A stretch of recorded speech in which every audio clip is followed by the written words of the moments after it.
Okey, Pemuda Nadi Harapan Malaysia, apakah satu kesimpulan yang mungkin kita boleh kongsi bersama sebelum kita habiskan kita punya forum ini? Silakan. Saya ingat kita ada tanggungjawab yang cukup besar dalam kita membentuk pemuda Malaysia.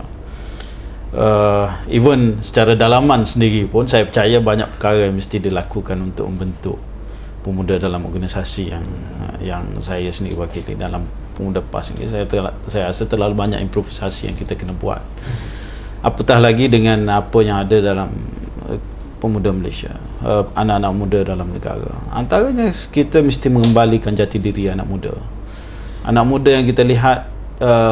Bila saya sebut jati diri, antara perkara pertama yang kita kena perjelaskan adalah dia punya purpose of life. Kita kena jelaskan pada anak muda ini tentang hala tuju hidup. Kenapa mereka berada atas dunia ini, kenapa mereka berada dalam negara ini, apakah bentuk masa depan yang mereka boleh sumbangkan kepada negara, mungkin pada agama dia. Ini semua seolah-olah sudah pupus kepada sebahagian daripada anak muda. Sebab itu kita lihat setengah daripada anak muda hilang dalam mungkin gelombang hidup dunia ni, sehingga tidak ada satu perkara yang mereka lakukan melebihi daripada sumbangan kepada diri mereka, dan mereka tak ada sumbangan pada masyarakat. Mereka tak beri sumbangan pada negara. Mereka hanya hidup dengan hiburan mereka, mereka hanya hidup dengan kerjaya mereka.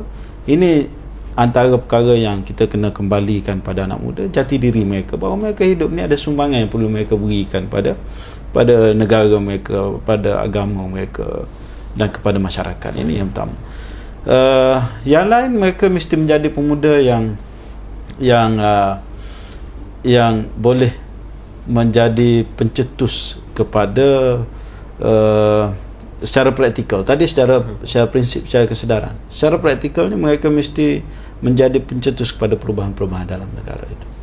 Mereka mesti terlibat sama. Mereka mesti ada kesedarannya tadi, dan mereka mesti melibatkan diri. Dan kita perlu perkukuhkan sebagai di peringkat kita mesti perkukuhkan mungkin apa kita panggil sebagai kumpulan masyarakat, mungkin cetusan-cetusan daripada NGO ini kita mesti perkukuhkan. Kita mesti galakkan penglibatan anak muda dalam apa bentuk yang boleh menjadikan mereka berada dalam kelompok penggerak. Mungkin dengan kita perbanyakkan NGO di peringkat bawah kalau mereka tidak mahu bersama dengan parti politik. Okey, Babi, silakan. Saya percaya kita perlu mendengar. Kita perlu banyak mendengar apa sebenarnya kehendak mereka.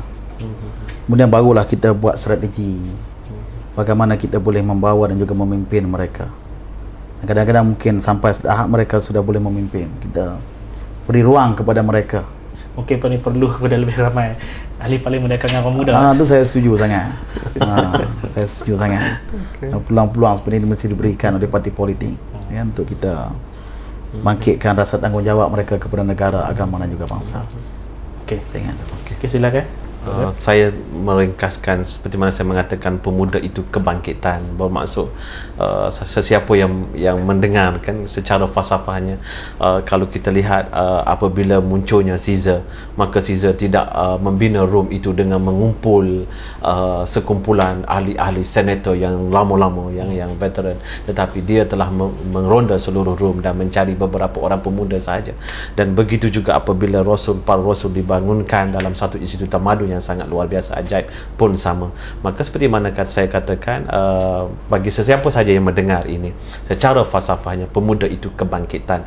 Bermaksud apabila kita belajar daripada surah Al-Kahfi tadi, yang mana Ustaz pun telah mengatakan, yang YB telah mengatakan tadi, kita harus belajar itu. Sebab itu saya mengatakan sebagai golongan pemuda amat malang terutama sekali golongan muda di kalangan sektor ilmuwan amat malang dan menjadi malapetaka dan musibah besar kepada sebuah tamadun jika mereka juga menjadi orang-orang yang tidur.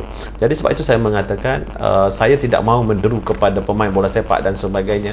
Bukan kata tidak penting, tetapi saya ingin menyeru di kalangan ilmuwan dahulu bahawa di tangan kita yang muda inilah proses pencorakan falsafah dan misi depan negara itu ditentukan. Dan sebab itu kalau kita lihat di mana-mana negara seorang tokoh falsafah itu muncul dari jiwa seorang pemuda dan dia akan mengambil masa beratus tahun dan akhirnya dalam proses 100 tahun itulah ilmunya akan tersampai dan ketika itu tamadunnya akan terbentuk.